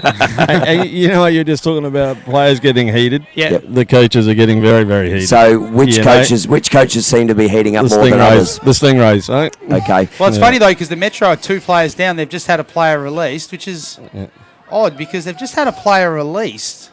Yeah, that's odd because they only had one in the box, I thought. Yeah, they had 2 sitting there for a second, which was odd. But look, we'll figure it. Do you have any idea what happened there, Lippy? I think his time was up, but he wasn't. He just didn't go on. Oh, big save. Another big save. Clearing ball to be had. Oh, that's a slash and a half. Oh, he might have got stick there, but didn't look great from where we were sitting as the ball goes forward. Good pre-check.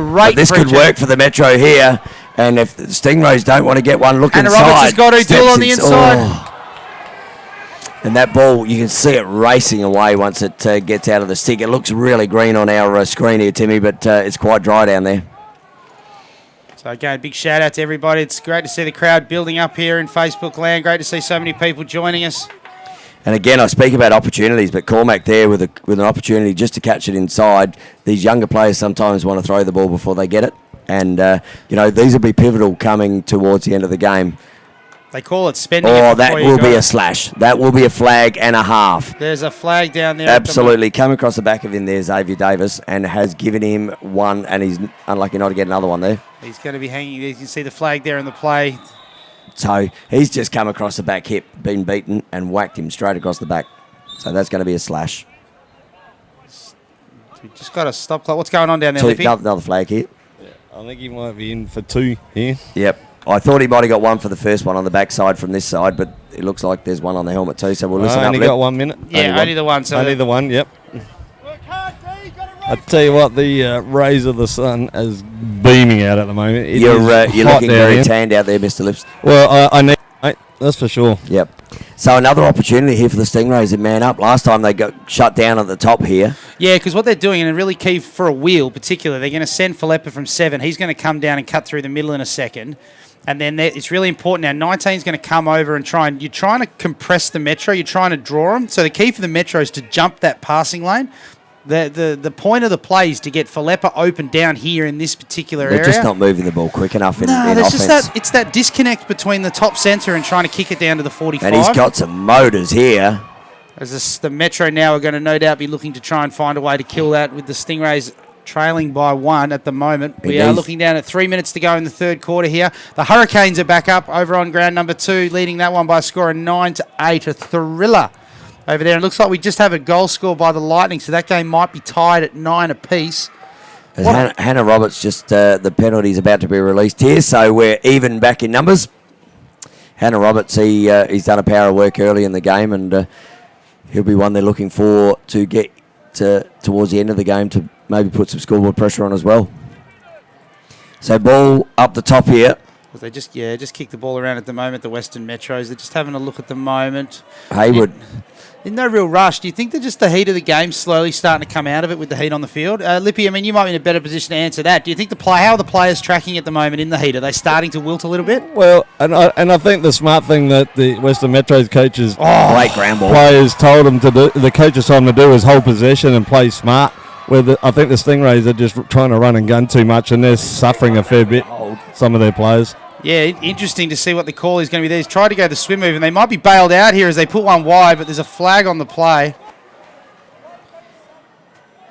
Yeah, hold 30-second here. So we're going to get another look here. The Stingrays have struggled on the man up at the moment. They haven't been able to play it out. I know nothing frustrates a coach more when you put a fantastic man up play in place and you don't actually see the play through. Yeah, look, at the moment, they're just number one as a coach, they're not moving the ball quick enough through that man up. But two, that guy, when he is going to that wheel, is not getting there quick enough, which then makes the defence able to set in this position. You can see down here, Angus Fluker, he's sitting on the backside knowing that Philippa's coming through. He's just holding that back post. There's no movement. There's not enough movement quick enough, which means the ball's not coming. So Philippa needs to go really hard here. But this is where they need to swing this now. They need to swing this down to the next player, but they're not making that swing. So now he draws the player because the idea is you want to get 31 off that corner. You want to try and suck Angus Fluker high, which will free up Philippa to stick that corner.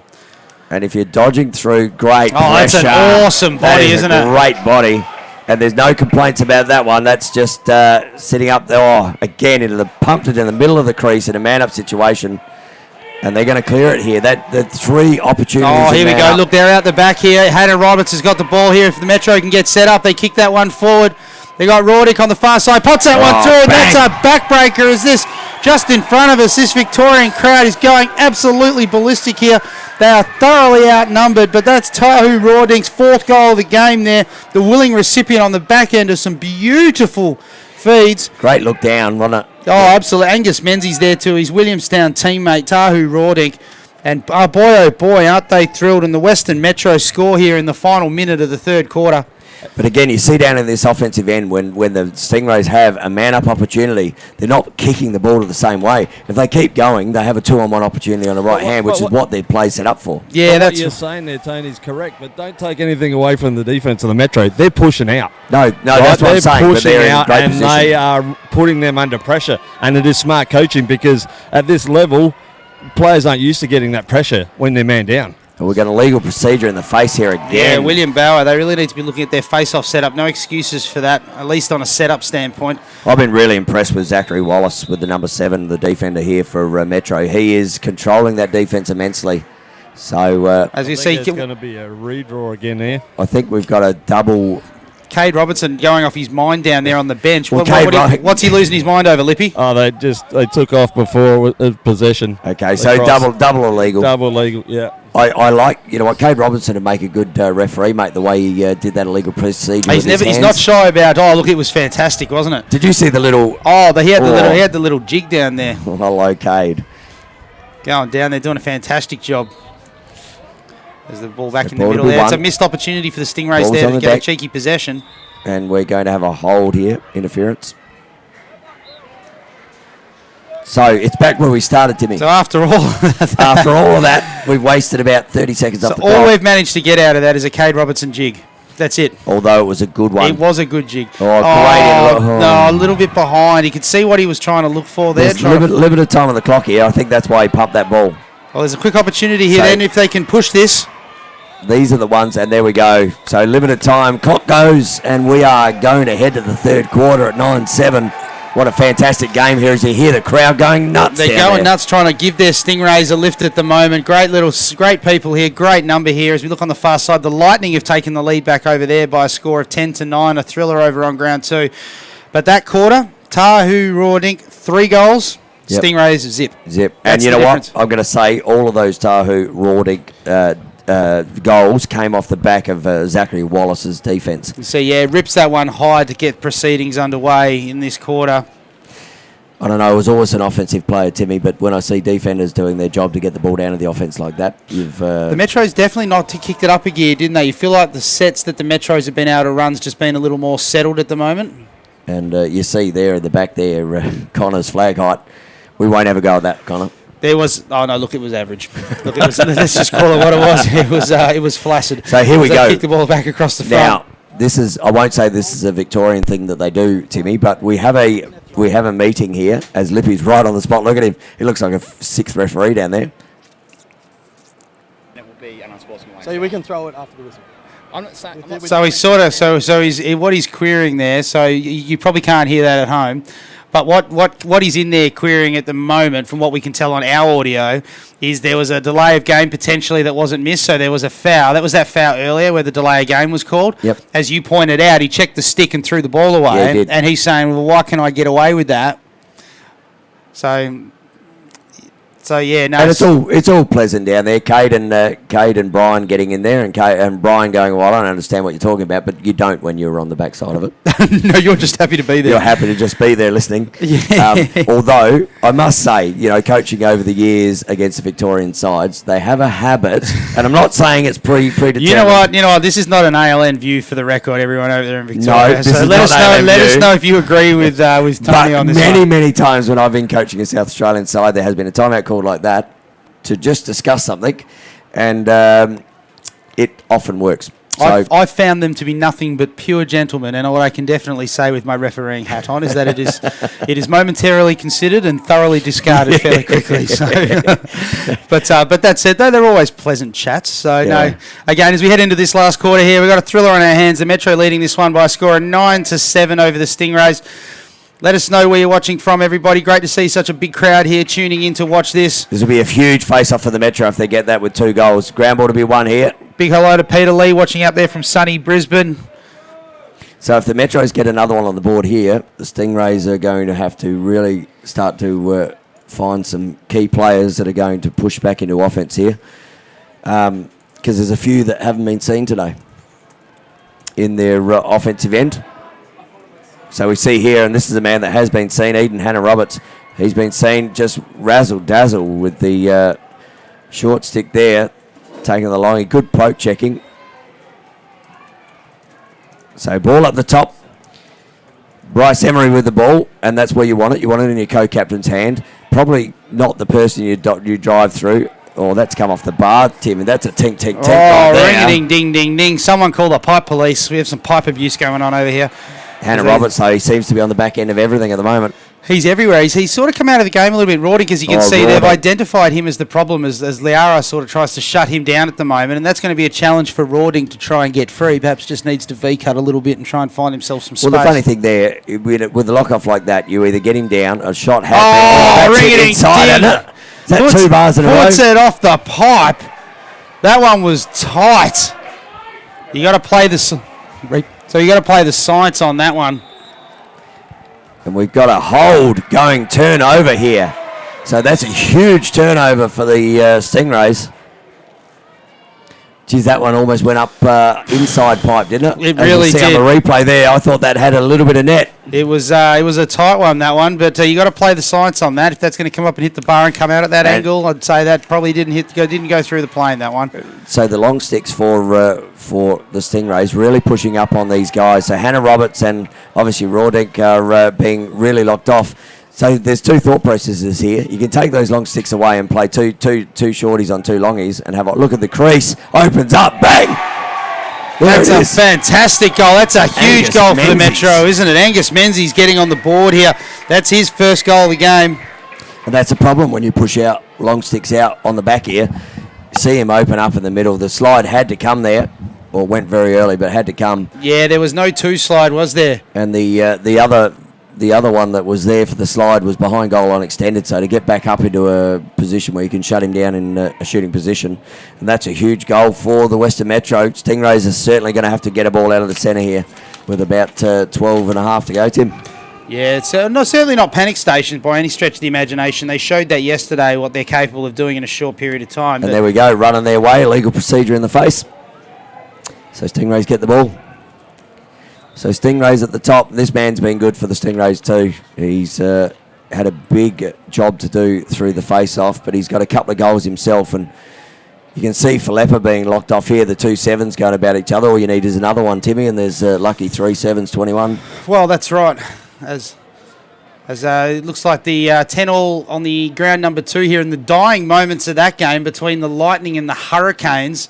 So they played a thriller yesterday, and of course that one looks like that's going down to the wire now in the dying minute as the players continue. There's a little bit of a nudge there in the back there.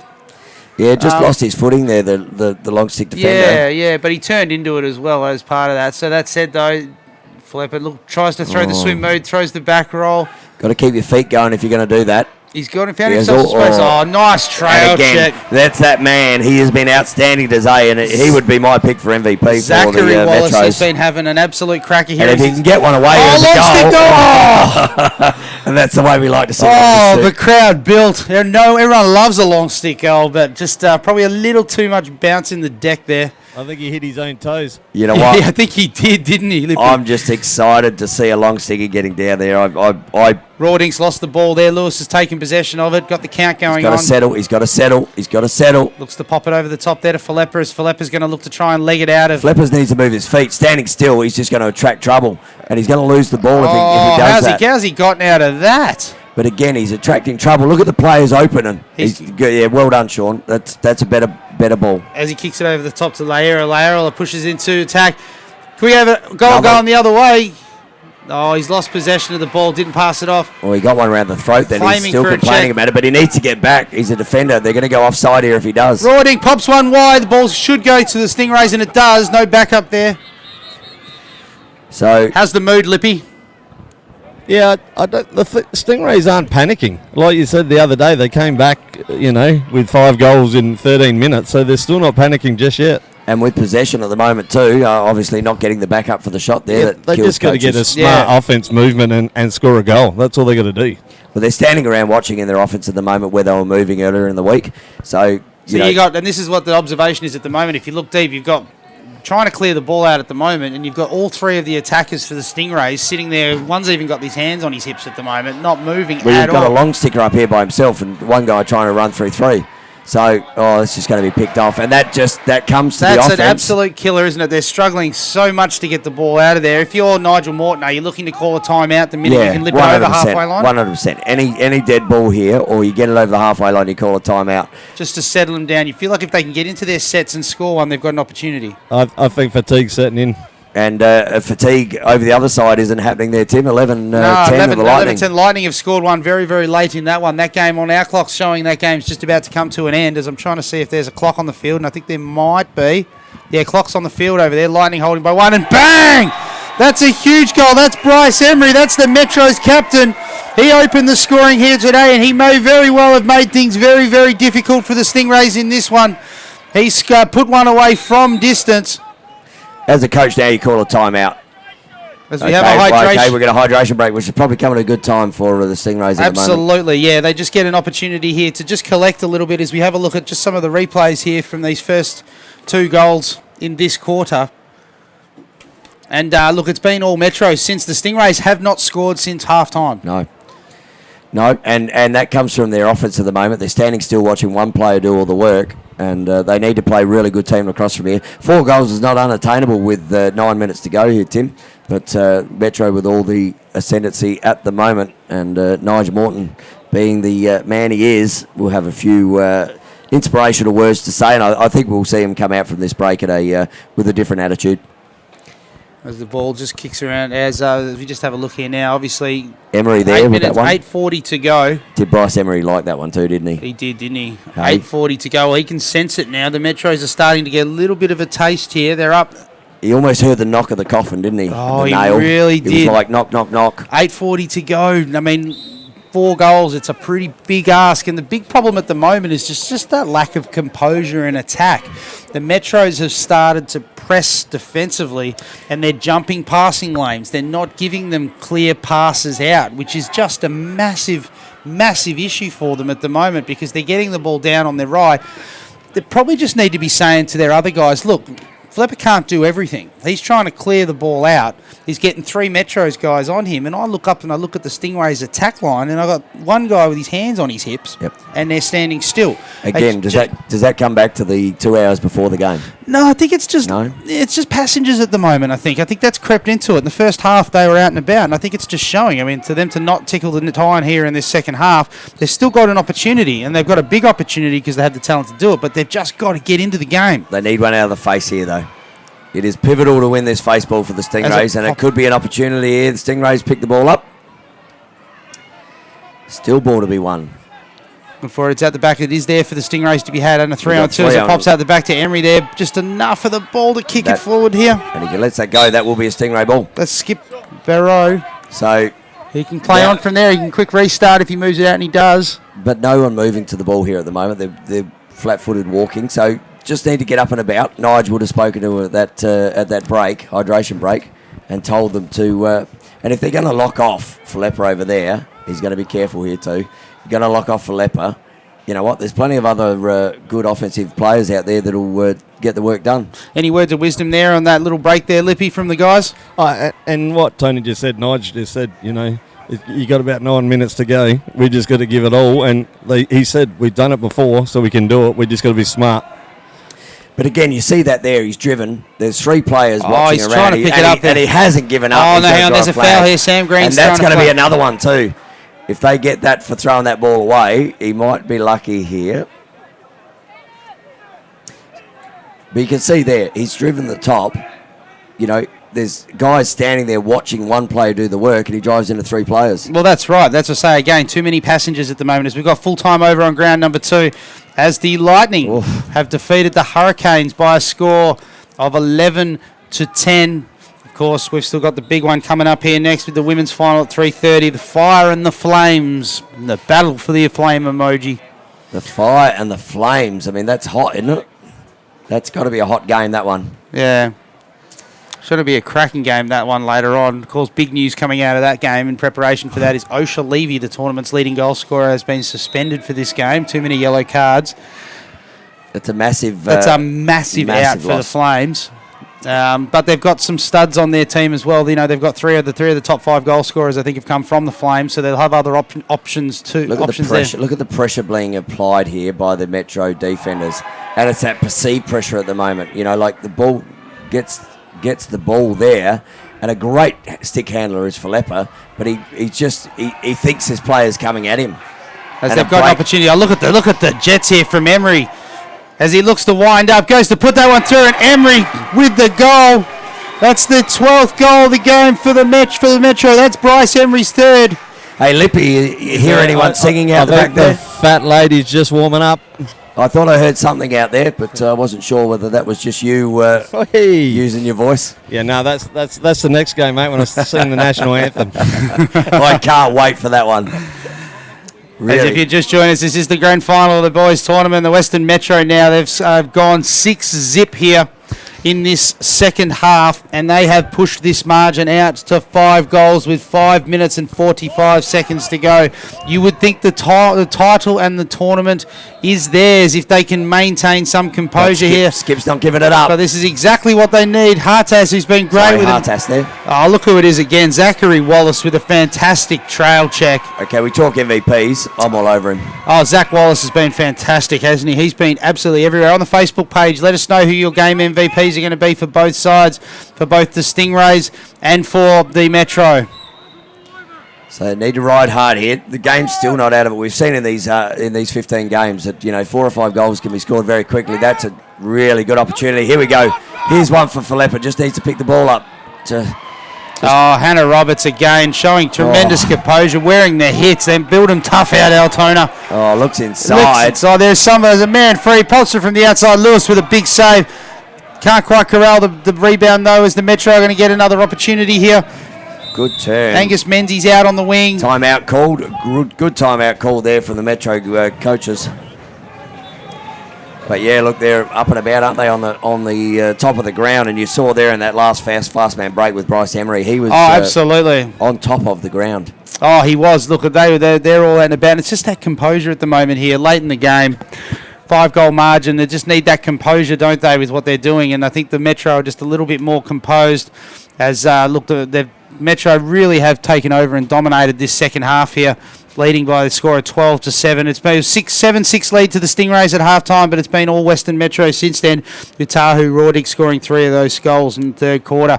As we just take this moment to say a big thank you to our sponsors, our broadcast partner, the Australian Lacrosse Network. Thank you very much for your continued support over this time. We really appreciate you giving us the leash to sort of have a crack and try new ways to bring lacrosse to you in your living room, as well as we also like to say a big thank you to Living Choice, big supporters of lacrosse in South Australia and Australia generally, and also the City of West Torrens for making this wonderful facility available for us here. Look, 4.5 minutes to go in this one. We've still got one more game after this for those of you who are tuning in. The women's final between the Fire and the Flames. No fire ban here at West Adelaide Oval.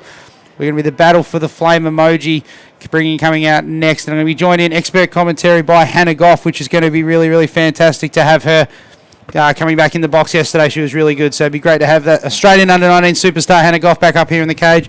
But Tony, 4.5 minutes to go in this one. You're right, I think... it's an understatement to say, but the Stingrays here need to shut down if there any chance, and it's still an opportunity. Lippy? What's the Metro's attitude here heading into this? They're still going to be attacking the cage, mate. They're not just going to be holding back. They're still setting plays and doing stuff, but so they've just turned it over from the. But they're going to get a ball back here, and he's just as likely to go here, Rawdig, because he's been very good. That's going to be an interference call. As Rawdig's going to get the ball back for the Metros here, so an opportunity lost there for the Stingrays, and they probably need everything to go their way from here on in. And can I just say, I mean, we don't say it often, and I know the boys have done a hard job this week, but these referees in this game have been sensational. They've been good. They've let the guys play, haven't they? They have really. You can see why they're up playing in the 1-2 playoff, and they've done a great job. So congratulations to all the Zebras that are on the field at the moment, doing a great job out there. As we just hit the 4-minute mark, we're just hearing the 4-minute call through the microphone as the ball hits the deck. As Philippa's going to get an opportunity clear. He's done. So he's got someone up. He's got someone up the field. He needs to get rid of it. He needs to get rid of it up the field. As he does, he tries a little backhand, a great feed, finds out there's a push in the back there. Okay, got away with that one. Yeah, he tried to pull. He pulled out of that one late as we push forward. Hartas brings the ball forward into attack. There he is again. Got the ball, looks to change direction. He's not the man you want to take. Who is it? It's Zachary Wallace again. If he didn't have an MVP medal on his chest, he will have at the end of the day. Absolutely, as he looks to clear the ball out. Where's a great check though? Philippa dispossesses him. Opportunity here for the Stingrays to get one back if he can draw a player. He does. Hits the point man. Haskett hits the bottom, goes across, looks for the finish, puts it one high, hits the deck in front. Probably just a little bit too compressed there. Probably on their non-preferred side.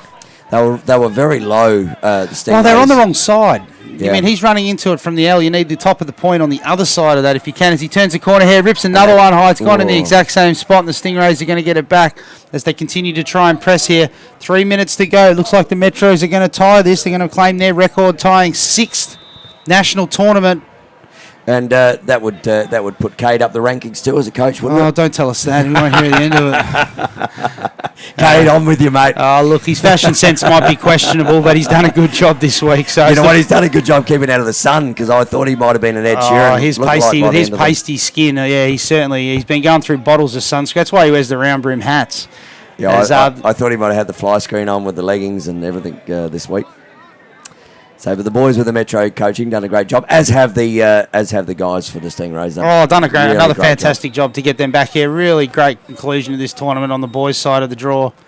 As the Stingrays now push in. There's still 2 minutes to go, down by 5. Need to go to the cage. Certainly don't want to die wondering as the ball just rolls onto the field here from the other ground. As we just get a stop clock. Luke Keesing's going to get that. He's just going to get rid of that ball there. It's just from the Presidents who are warming and he's up. going to put that in his pocket too, I reckon. Of course, we have. No, he's not. Of course, on the far ground, we have the Presidents taking on the Mustangs to conclude the boys' draw. That's a battle for 9th spot. I'm hearing an all-world refereeing crew is going to be participating in that match over there. Ooh. So Again, look at the man. He is at exceptional. Oh, he's going to get interference call on that one. Oh, and he's giving the push there. There's a push there, and there's a foul there. There's a flags fly everywhere. And look at him. You know what I like about that? This is where you need the composure, though, don't you? Sort of say, look, we're a Metro. The composure of the long stick then in Zachary Wallace. Turned around, knew there was some stuff going on, just grabbed his two blokes and said, come on, boys, come away. See, look, at the end of the day, look, at an under 15 level, there's nothing wrong with the hit. You know, lacrosse sense, the hit is fine. The hit is through the middle, in the front. Perfect. If that was men's lacrosse, that would be no foul. But under 15s, though, the rules are different. Care. There's a loose ball. There's a loose ball hit. You can't loose ball take anybody out at under 15 level. Hence the fouls there. So really good presence of mind, as you say, by Zach Wallace to grab the guys and sort of say, he literally just put his arms around it, didn't he? He said, come boys, over here, boys. There's nothing wrong with that. I'm good. That's right, exactly right. And that's what you need. That's what wins you championships. Yep. Is that presence of mind. You know, that is very, very, up in my eyes as a coach. I see that, and I'm all over that. It's certainly a name to keep an eye on for the future. As we have a look here at the Braves, they're up. Yeah, so as the Metro 2-3-1. Sorry, it's a long day here, gentlemen. Yep. As we kick the ball around here, turns the corner. Hannah Roberts tries to rip that one high. Raw Dink finds it, backs it up there. So we are in a minute 12 to go. As we just have a look at the clock there. Just limbering up a little bit to bring the clock on. Goes for the long. Oh, good trail. Just got a check there, and I don't know whether he Just actually something wore one there. behind the Got one on the shoulder. Just something behind the play. Let's just see if we can pick it up. So he's had that shot, and the sticks come straight down across the top of the shoulder. Yeah, so he's stepped through. So this one here, bang. And just as he had that shot. Yeah, a bit of a delay on that. He's obviously worn that across the shoulder, and then he's gotten the check off. He got the piece of the check, and as he came through the check, it's ended up on the top of the shoulder. Yeah, absolutely. As we're just looking at our replay here, just the trail check got him on the shoulder. Just to look, it wasn't Stinger. squarely on the shoulder. It was enough to clip the shoulder there to sort of. That's gonna. Hopefully he's okay. Hopefully there's nothing too serious. And let me say that won't hurt in about a minute and a half's time, Tim. No. Look, let's see. Let's hope you're right. If it's something serious, we'd never like to see an injury at any level. No, absolutely not. So given the amount of work they put in to be in these competitions, but look at him. He's done a great job again there, Cade. Yeah, he's just taking him off the field everywhere, at the moment. The players. Yeah, you can bring your player back on here at the moment to replace us. We're on a minute to go here. So man up opportunity. Kicks the ball across the top. Steps down. Rawding with a nice little on fire today. Tahu Rawding. That's his fifth. 1, 2, 3, 4, 5. That's his fifth goal of the game. That is 4 goals in the second half alone. That's his fifth goal of the game. 54 seconds to go in this one, and this one is absolutely done and dusted. That is a scoreless half. Back home in Victoria, congratulations in the western suburbs, all of those out there that are listening from Wyndham, Williamstown, from Footscray and from out there in Altona. Congratulations, the under-15 boys title is coming back west to the western suburbs of Melbourne. as the Western Metro are about to claim their 6th title. We're back in the middle for a face-off now. The Stingrays with an opportunity here with 50 seconds to go for a late consolation goal. So, Tony, MVPs for this game? Oh, look, for me, the big long stick there and Zachary Wallace. I know Rawdink's had a few goals, but they've come off the back of some really good work in the defensive end. So all over Zachary Wallace for that. For the Stingrays, I reckon that the man who probably got the goal of the tournament, he's done a power. He's did a really good. Sebastian Hartas has had a really, really good day for him, hasn't he? There's just a. But he's fought really hard, both offensively and defensively. Let's get in there. Let's hear what they've got to say there, Lippy. Not long to go. 33 seconds to go in this game. So you got 38 seconds to go and 22 seconds in the penalty. And Polly bringing the drinks out, he'd be happy with that at 38 seconds to go for a timeout. Yeah, he'd definitely be thrilled. I tried to call one with 2 seconds to go today, and he looked at me and he let the clock run. So we just have a listen here. Let's just. No, we're losing him. He's cutting it in and out. We'll cut the lip in again. Second. I want you all to go celebrate with your goalie. Don't hurt him. And don't hurt him. The 6th Caleb, Harry, Angus. Will Hayward, Will Bowyer, and Eden. Just trying to get an idea of the Metros here. This is a really cool part of this. Obviously, hands on hips there, but from the Metro standpoint, knowing there's still a little bit of game time to go, but you've got it completely in the bag. So there's an opportunity now to, sort of bring this one home. And you heard in the little time out there that we did pick up there from Lippy, you can hear the coaches going, "Oh, get around your goalie. He's done a great job today, but don't hurt him." Yeah, absolutely. So we see that all the time these days, and goalie's pivotal, part of the game, and they sometimes are on the back end of it, but. Today, he's going to get jumped all over. Yeah, he really do. Yeah, Broden Watson, definitely. He's going to get jumped all over. Yeah, everyone, let's go celebrate with our goalie, but don't kill him. Let's jump on him, get him on the ground. That's going to be 16 players on him. The enduring quote that we're going to get from Cade Robinson from this week. Yeah, get down and celebrate with him. Don't kill him. Absolutely. But no, as I say, congratulations to everybody, but also tips. We're going to tip our cap here to the boys at the Stingrays. They've had a fantastic week as well to make the final. Really gotten the South Australian community behind them. As Rawdink got another one in him. He's sitting off the backside here. The clock's on now as we hit 30 seconds. Rawdink, he's still sitting out the backside. Will the ball get flicked out to him? Look at him. He's all by himself.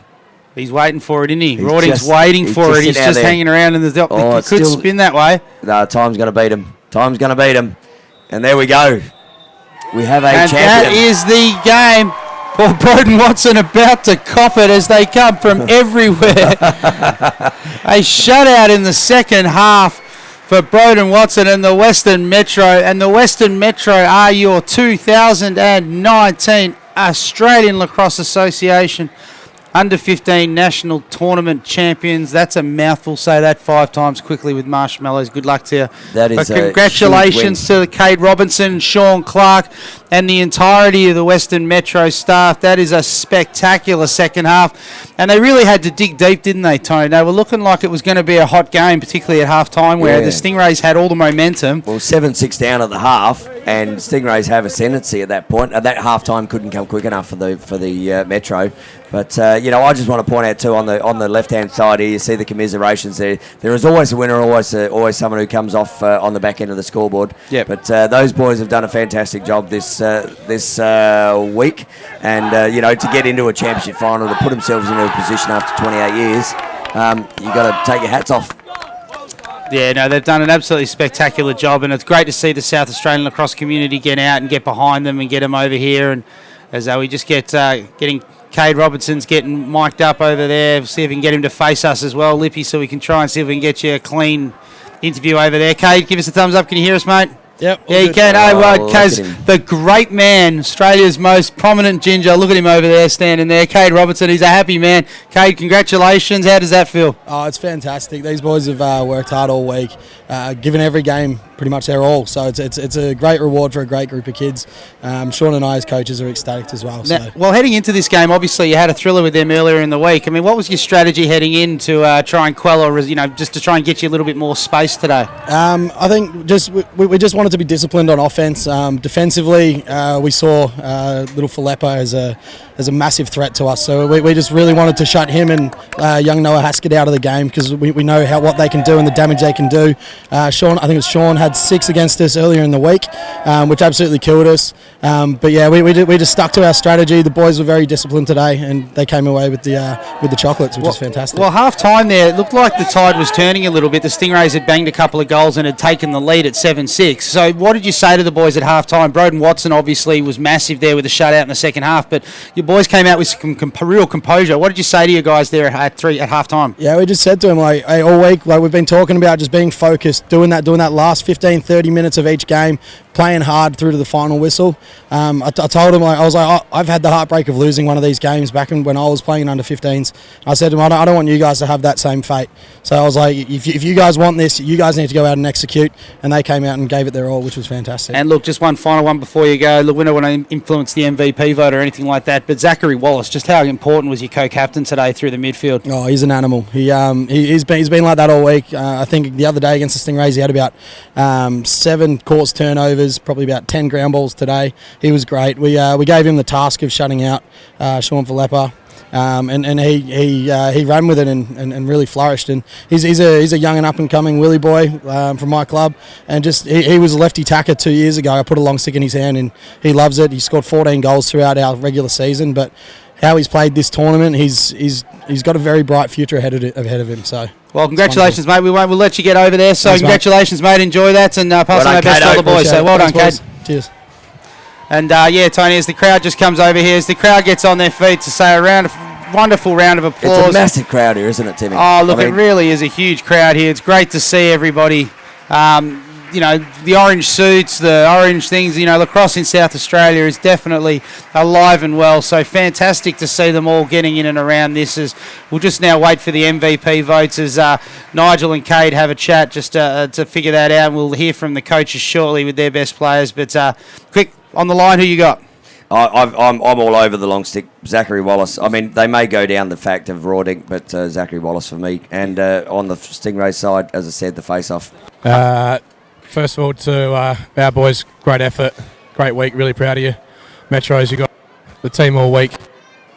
We sort of gave you, but you came out prepared for us and really ran away with it. Really should be proud of your effort.